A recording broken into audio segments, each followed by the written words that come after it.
और लाइट इसलिए लग रही है कि फंड नहीं है।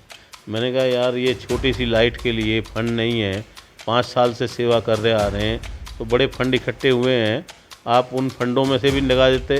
मैं कोई बात नहीं, मैं मज़दूर आदमी हूँ, मैं आज ही लगवाऊँगा। कांग्रेस इनकी तरह इस तरह की रणनीति नहीं करती कि एक काम किया, एक पोस्टर लगाया कि मैंने ये काम कर दिया है, उसमें 2000 करोड़ खर्च कर दिए। कन्वर्जन चार्ज के नाम पे इतना पैसा इकट्ठा करा इन्होंने, हाउस टैक्स के नाम पे इतना पैसा इकट्ठा करा, तो पैसा कहाँ गया? ये एकीकरण करके लोगों को पागल बना के हमने एकीकरण कर दिया, हम यहाँ जाएंगे, हम पैसा आएगा। कहीं ना कहीं तो जीतने के लिए कोई ना कोई हिंदू मुस्लिम कार्ड खेलो, लड़ाई का कार्ड खेलो, एमसीडी एकीकरण का कार्ड खेलो, ये कुछ भी कार्ड खेल सकते हैं। नमस्कार, आप देख रहे हैं नज़र टुडे। मैं हूं आपके साथ नीरज पंचोली। रामनगर 222 वार्ड में जब हम घूमे तो हमें एक और रोचक जानकारी मिली, और जब हमें जानकारी मिली तो हमें क्यूरियोसिटी, दिलचस्पी और ज़्यादा बढ़ गई ये देखने के लिए कि कांग्रेस के जो प्रत्याशी, कांग्रेस ने इस बार यहां से प्रत्याशी अपना डिक्लेयर कर दिया है और प्रत्याशी हमारे साथ हैं। सर, बहुत बहुत स्वागत है आपका। धन्यवाद आपका। सर, हम लगातार एमसीडी की हमारी यात्रा जारी है। हमने पहले जनता से बात की, अब हम दावेदारों से बात कर रहे हैं, जनप्रतिनिधियों से बात कर रहे हैं। तो इसी कड़ी में हम आपसे मुखातिब हुए हैं। सर, सबसे पहले तो आपको बहुत बहुत शुभकामनाएं प्रत्याशी बनने पर। मेरा भी आपको बहुत बहुत धन्यवाद नज़र टुडे का। और मैं तो आप लोग आए, आपके लिए भी बहुत आभार करता हूँ। और बाकी तो आप जो पूछेंगे मैं आपको बताऊँगा जी। तो सर, पहला सीधा सा मेरा प्रश्न है आपसे कि कांग्रेस पार्टी ने मतलब इतना जल्दी अपना कैंडिडेट कैसे घोषित कर दिया? क्योंकि और भी दूसरी पार्टियों जब हम देखते, चाहे भारतीय जनता पार्टी हो, आम आदमी पार्टी हो, तो वहाँ सिर्फ उटव्वल मची हुई है। मैं बता देता हूँ, हमारे कांग्रेस की तरफ से जितने भी कैंडिडेट आए इस वार्ड में, हमारे पूर्व विधायक हैं, एमएलए, उन्होंने ये कहा भाई कितने कैंडिडेट हैं, आप आ जाओ। सारे कैंडिडेट हमने आपस में बैठा लिए और उन कैंडिडेट से बात की। भाई मैं जो कि 2003 से यहाँ का कंटिन्यूसली ब्लॉक अध्यक्ष हूँ और पहले भी चुनाव लड़ा हूँ। हमने सारे कैंडिडेट यहाँ बुलाए, बैठाए कि भाई जो चुनाव लड़ना चाहता पहले वो हाथ ठाए। सारे हाथ ठा रहे थे। मैंने कहा भाई आप काउंटिंग के हिसाब से जो अच्छा 6 डिसाइड कर लो, और 6 डिसाइड करके जो लड़ना चाहे, हमने उनको बोल दिया भाई आपके लिए हम तन मन धन से काम करेंगे। पता नहीं थोड़ी देर बाद 6 के 6 आए और उन्होंने डिसाइड करके मेरे ऊपर डाल दिया कि आप चुनाव लड़ेंगे। अच्छा, मतलब सर्वसम्मति से प्रत्याशी बने हैं? हाँ जी, मुझे सर्वसम्मति से उन लोगों ने मुझे बोला कि भाई हमारी तरफ से आप हैं। विपिन जी को बोला, विपिन जी ने मुझे आदेश दिया भाई 6 के सब लोग आपके लिए बोल रहे हैं और आप तैयारी करो अपने क्षेत्र में, आप ही कैंडिडेट हो। तो सर, किन किन मुद्दों को लेकर जनता के बीच जाएंगे आप? देखिए, जनता के मुद्दे की अगर हम बात करें तो एमसीडी में नाली, गली, खरंजे, सीवर, एमसीडी के हॉर्टिकल्चर, ये काम होते हैं। और 5 साल में आज तक कोई सड़क बनी हो, कोई गली बनी हो, कोई नाली बनी हो, कोई सीवर के ढक्कन पे कवर लगा हो, और मानसरोवर पार्क में डीडीए फ्लैट में मेरे ख्याल से 13 पार्क हैं जी। और 13 पार्कों के उसमें से 2 पार्कों में पंप चल रहे हैं। बाकी आज तक पंप जो ख़राब पड़े हैं वो आज तक ठीक नहीं हुए। अभी कल एक मेरी बहन हमारे पास आई कि उन्होंने मुझसे कहा कि परमानंद जी, अगर ये पंप ठीक हो जाए तो इसमें तो लाइट भी नहीं है, और जिस दिन से लगा है उस दिन के बाद आज तक ये चालू नहीं हुआ। मैंने इमीडिएटली रात को, बल्कि जब आपने मुझे फ़ोन किया, मैं पंप के पास खड़ा हुआ था, मैंने वहाँ लाइट चलवा के, लाइट लगवा के उसमें कनेक्शन करवाने की कोशिश करी तो देखा तो पंप जाम था। फिर मिस्त्री बुलाए हैं, उसे निकाल रहे हैं। अगर भगवान ने चाहा तो कल तक वो पंप चालू हो जाएगा, अगर कोई टेक्निकली दिक्कत नहीं आई। और जो लोग अभी मुझे कल किसी सज्जन ने कहा कि मैं 2 साल से बोल रही हूँ कि यहाँ लाइट ख़राब है और लाइट इसलिए लग रही है कि फ़ंड नहीं है। मैंने कहा यार ये छोटी सी लाइट के लिए फ़ंड नहीं है, 5 साल से सेवा कर रहे आ रहे हैं तो बड़े फंड इकट्ठे हुए हैं, आप उन फंडों में से भी लगा देते। मैं कोई बात नहीं, मैं मज़दूर आदमी हूँ, मैं आज ही लगवाऊँगा। और मैं अगर आपको यकीन ना हो तो मैं मोबाइल से कहलवा सकता हूँ कि मुझे रात को फ़ोन हुआ और मैंने सुबह 9 बजे उनकी लाइट लगवा दी। और अब रही मुद्दों की बात, जी 5 साल में अभी तक मैंने बताया आपको, कहीं कुछ काम नहीं हुआ, कोई क्षेत्र में कोई काम नहीं हुआ, और तो और एमसीडी के वर्करों की सैलरी तक टाइम पे नहीं आई। एमसीडी का बहुत बुरा हाल कर रखा है। हमारे क्षेत्र में जो समुदाय भवन बने थे वो आज तक रिपेयर नहीं हुए, जो जिम बना था वो रिपेयर नहीं हुआ। यहाँ नाली गली इतनी ख़राब हैं, व्यवस्था अगर आप देखेंगे तो कोई भी ढंग से नहीं है। पर मैं अब की बार अगर मेरी जनता, क्षेत्र के लोग मुझे चुनकर लाएंगे तो मैं उस क्षेत्र का प्रगति से पूरा विश्वास के साथ तन मन धन से उनका काम करूंगा।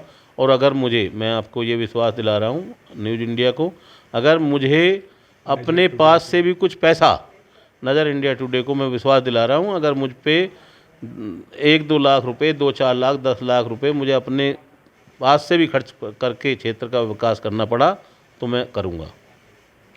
और सर एक चीज़ और, आपके विरोधी कह रहे हैं कि कांग्रेस पार्टी कहीं हमारी लड़ाई में नहीं है, तो उस चीज़ को कैसे देखते हैं आप? देखिए, ऐसा होता है, जो कैंडिडेट लड़ते हैं ना, अगर विरोधी नहीं थे तो उस मेरी 7,500 वोट थी, उसकी 10,000 वोट थी, तो 7,500 वोट कहाँ से आएंगे? पूरे यमुना पार में मैं अकेला एक ऐसा कैंडिडेट था जो 7,500 वोट लगा। जनता का विश्वास था, जनता का प्यार था, जो 7,500 वोट दिए उन्होंने मुझे। और वो भी अभी पता नहीं, मुझे तो विश्वास है कि मेरे मुंह पे ये कह रहे हैं कि मेरे से बहुत गलतियां हुई हैं, हम लोगों से बहुत गलतियां हुई हैं कि हमने आपको हराया। जो बहुत लोग हैं जिन्होंने वहाँ सपोर्ट किया है, वो लोग कह रहे हैं गलती हुई है, आगे से परमानंद जी गलती नहीं होगी। मैं तो खुद भी कहा था, भाई मैं तो सेवा करता हूँ आप लोगों की, मैं वैसे भी करता रहूँगा, चुनाव नहीं लड़ूंगा तब भी सेवा करूँगा। उन्होंने मुझसे कहा कि नहीं परमानंद जी, गलती हो गई, अब की बार नहीं होगी, आप चुनाव लड़ें। तो सर, जैसे भारतीय जनता पार्टी की बात की जाए, आम आदमी पार्टी की बात की जाए, तो भारतीय जनता पार्टी विगत 15 सालों से एमसीडी में है, और आम आदमी पार्टी की बात की जाए तो दिल्ली विधानसभा में काबिज है। तो आपको नहीं लगता इतनी बड़ी ताकत से मतलब लड़ने के लिए किस तरीके से आप तैयार हैं, किस तरीके से तैयारी है आपकी? ये आप पार्टी की बात कर रहे हैं, पार्टी चाहे कांग्रेस हो या बीजेपी हो, आपने देखा होगा कि लोग निर्दलीय भी चुनाव लड़के आते हैं। और हमारी पार्टी नेशनल पार्टी है, हमारी पार्टी इन लोगों से पहली बनी हुई पार्टी है कांग्रेस। अब 70 साल काम किया लगातार। कहीं एमसीडी में तो खैर हमारे यहाँ पहले से भी एमसीडी में बीजेपी रही थी, लेकिन अब लोगों को पता है, लोग समझ गए हैं। इन लोग कुछ दिन से बीजेपी चला था कार्ड, लेकिन अब आप देखें, चाहे वो भारत जोड़ो यात्रा चली, उसमें कितना इन लोगों ने हंगामा किया, भारत जोड़ो यात्रा को ये रोकने की कोशिश करते रहते हैं। कांग्रेस में जो भी काम करते हैं, कांग्रेस इनकी तरह इस तरह की रणनीति नहीं करती कि एक काम किया, एक पोस्टर लगाया कि मैंने ये काम कर दिया है, उसमें 2,000 करोड़ खर्च कर दिए। चाहे आप पार्टी को देखें, अगर आपने दिल्ली के अंदर 384 डिस्पेंसरी बनी हुई हैं, ये बताते हैं 1,000 डिस्पेंसरी बनाई हैं। 384 में एक दीवार नाले पे है, एक दीवार कूड़ेदान पे है। आप उसमें भी देखें, आप मुझे कोई सी भी डिस्पेंसरी बता दें, चली है। दिल्ली के अंदर 1,086 स्कूल हैं। अगर उन स्कूलों में आप देखेंगे तो 5 या 10 स्कूलों में इन्होंने जो स्कूल बने हुए थे उसी में पुताई करवा के और उसको मॉडर्न स्कूल के नाम से दे दिया, कि दिल्ली में दे दिया, पूरे इंडिया में दे दिया कि हमने मॉडर्न स्कूल बनाए। लेकिन जब ऐसा नहीं है, आप प्रैक्टिकली लोग देखेंगे, प्रैक्टिकल लोग जानेंगे तो उन्हें पता लगेगा। पढ़ाई व्यवस्था बड़ी ख़राब कर दी है, एजुकेशन पे नाम जीरो है, और अपने क्षेत्र की व्यवस्था बड़ी ख़राब है। आप देखेंगे कि अब पहले अगर ऐसी बात भी है तो आप ये भी देखें कि बेचारे जो गरीब लोग हैं, जो पूरे महीने काम करते हैं, उनको 6-6 महीने सैलरी नहीं मिलती। एमसीडी के कर्मचारियों को, एमसीडी के टीचर्स को, एमसीडी के लोगों को वेतन भत्ता मिलने में आप कितने दिन टाइम लगता है, ये आप देख लीजिए। अगर और दूसरे देखें, कमाई की बात देखें, एमसीडी पे ये कहते हैं हम पे पैसा नहीं है, कि पैसा करना। मैं आपको विश्वास दिला रहा हूँ कि कन्वर्जन चार्ज के नाम पे इतना पैसा इकट्ठा करा इन्होंने, हाउस टैक्स के नाम पे इतना पैसा इकट्ठा करा, तो पैसा कहाँ गया? अगर मैं इनसे पूछना चाहता हूँ, सड़कों के नाम पे मंडोली रोड पे, लोनी रोड पे कन्वर्जन चार्ज के नाम पे पैसा इकट्ठा हुआ, तो वो पैसा कहाँ है? अगर हम ये पूछें इनसे तो इन पे जवाब नहीं बनेगा। ये तो सर जैसे जो कर्मचारियों की बात आती है, इस पे अभी हम आपसे पहले आपके निगम पार्षद जो रहे हैं प्रवेश शर्मा, उनसे मुखातिब हुए हैं, तो उनका यही कहना था कि इसी के लिए एमसीडी का एकीकरण किया गया है, क्योंकि पहले जब 3 एमसीडीओ के हिस्से थे तो हमारे पास आम आदमी पार्टी बजट रिलीज़ नहीं करती थी, तो इसलिए ये स्थिति आई है। तो क्या आप ये बताएं कि अगर एकीकरण करने से क्या हुआ? एक थोड़ा सा ये जो बोल रहे हैं इन्हें कोई टेक्निकली नहीं पता, एक दो हिस्से हैं जो एनडीएमसी में आते हैं। वो एनडीएमसी को इकट्ठा करके ये सोचते हैं कि इकट्ठा कुल पूरी दिल्ली में जितने भी एमसीडी के ऑफिस हैं उसमें से 2 हिस्सा ऐसा है जो एनडीएमसी में आता है। ये चाहते हैं कि उस फंड को हम लाके यहाँ खर्च कर देंगे। ऐसा नहीं होता है। ये लोग पागल बनाते हैं, कुछ ना कुछ बहाना बना के, झूठ का इन पे मुद्दा रहता है, और कोई नहीं है कि हमने एकीकरण कर दिया। ये लोग जो वहाँ जाएंगे, ये एकीकरण करके लोगों को पागल बना के हमने एकीकरण कर दिया, हम यहाँ जाएंगे, हम पैसा आएगा। कहीं ना कहीं तो जीतने के लिए कोई ना कोई हिंदू मुस्लिम कार्ड खेलो, लड़ाई का कार्ड खेलो, एमसीडी एकीकरण का कार्ड खेलो, ये कुछ भी कार्ड खेल सकते हैं। लेकिन कार्ड अब की बार जनता इनके झांसे में नहीं आएगी। जनता बहुत तरीके से समझ चुकी है, चाहे ये कोई भी पार्टी हो, क्या मुफ्त फ्री का कार्ड खेलो, ये सब लोग समझ चुके हैं, ये कार्ड नहीं खिलेगा। आप महंगाई देखिए, आप मैं आपको एक बात बताना चाहता हूँ, गरीब, ये यमुना पार गरीब जनता का क्षेत्र है। गरीब जनता सुबह को ब्रेड और चाय पी के दोपहर को खाना खाती है। ब्रेड की कीमत थी 40 रुपये, 38 रुपये, आज ब्रेड की कीमत 96 रुपये है।